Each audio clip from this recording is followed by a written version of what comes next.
हमारे chief organiser साहब, और इसके बाद जो मेरे यहाँ पर लीड कौंसल खड़े हैं शफकत आवान साहब, जो हमारे MNA भी और टीचिंग की पूरी टीम खड़ी है, वसीम भाई हो गए, मोइन भाई हो गए, साजिद भाई हो गए,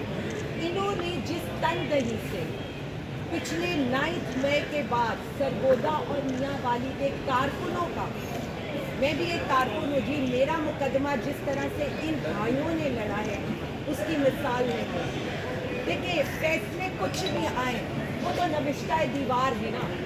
उसमें हमें कोई फ़र्क नहीं पड़ता। हमें ये पता है कि ये वो लोग हैं जो अपने कारकुनों के पीछे खड़े रहे, और इस पर मैं इन लोगों को खिराज तहसीन पेश। बाकी अब आ जाए केसेस की तरफ। केसेस की तरफ जाने से पहले मैं सिर्फ मीडिया को सामने खड़े हुए अपने पुलिस के लोग दिखाना चाहता हूँ। आप सिर्फ एक इस बात पर मुझे ये बता दें कि आज इस लाहौर हाई कोर्ट के जिधर से हम जिनको इंसाफ के लिए जिधर का दरवाज़ा खटखटाते हैं, इन जजेस के पास हम इजहार यकजहती करने आते हैं, अदालतों के अंदर पुलिस सिर्फ इसलिए खड़ी है कि हम प्रेस कॉन्फ्रेंस क्यों कर रहे हैं।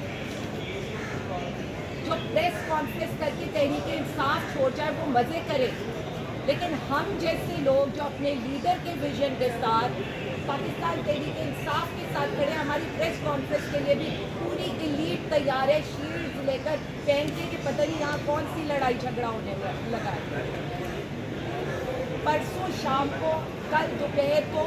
हमारे लॉयर्स की टीम ने आपको बताया कि किस तरह से इंसाफ का जनाजा निकालने की तैयारियां मुकम्मल कर दी गई हैं। मैं लाहौर के केसेस के बारे में तो बाद में बात करूंगी, ज़रा मैं मियाँ वाली और सरगोदा के बारे में आ जाऊँ। वो भी मेरा आंखों देखा हाल है, किस तरह से जानवरों की तरह हमारे कई 100 मैंने वर्कर्स को देखा है वहाँ पर, और उनको जिस हालत में अदालतों में पेश किया जाता था और जिस हालत में उनको जेलों में रखा जाता था, उसके बावजूद मुझे आज तक याद है कि मैं एक दफ़ा खान साहब की एक चादर लेकर जब जेल की डेवरी में आई हूँ और वो लोग जानवरों की तरह ज़मीन पर बैठे हैं, तो उन्होंने सिर्फ इतना कहा, आलिया बाजी हमें अपने लीडर की एक झलक दिखा। और ये 1.5 साल के बाद की मैं आपको कहानी सुना रही हूँ। किस पार्टी को तोड़ना चाहते हैं, किस पार्टी के कारकुनों को आप तोड़ना चाहते हैं, सजाएं क्या होती हैं?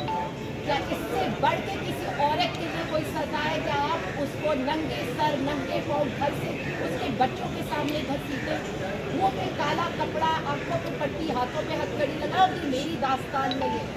सिर्फ मेरी दास्तान नहीं है। ये पंजाब की कमोबेश हर माँ बहन बेटी की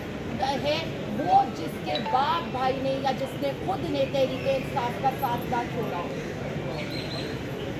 आप लोगों ने हमारे साथ जो भी जुल्म किया, आज भी जुल्म करें, बीबी साहिबा हो जाए, डॉक्टर यास्मीन हो जाए, अलीमा आपा हो जाए, हमारी दीगर खवातीन जिन्होंने जेलें काटी हैं, या हमारी दीगर कारकुन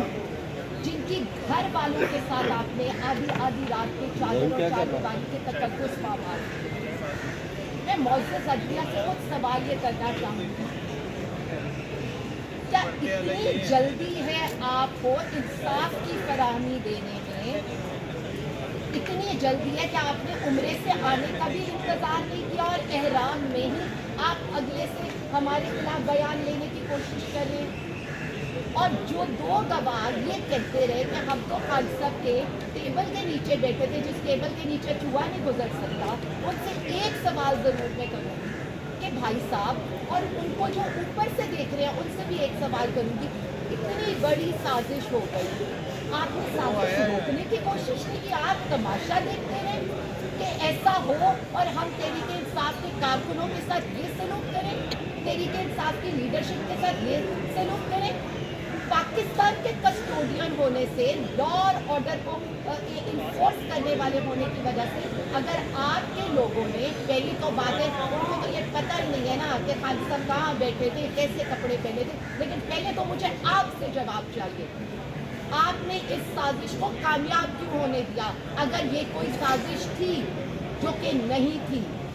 बात इतनी ही थी कि हमारे लीडर को गिरिबाग से आप लोग घसीट के लेकर गए और वो विजुअल्स उस वक्त बार बार चलाए गए ताकि पाकिस्तानी अवाम निकले। میں صرف اتنا کہنا چاہوں گی، قمر مشانی وہ علاقہ ہے جہاں پر آج بھی خواتین ٹوپی والا برقع پہن کے نکلتی ہیں۔ موسیٰ کے میاں والی کا وہ علاقہ ہے جہاں پر خواتین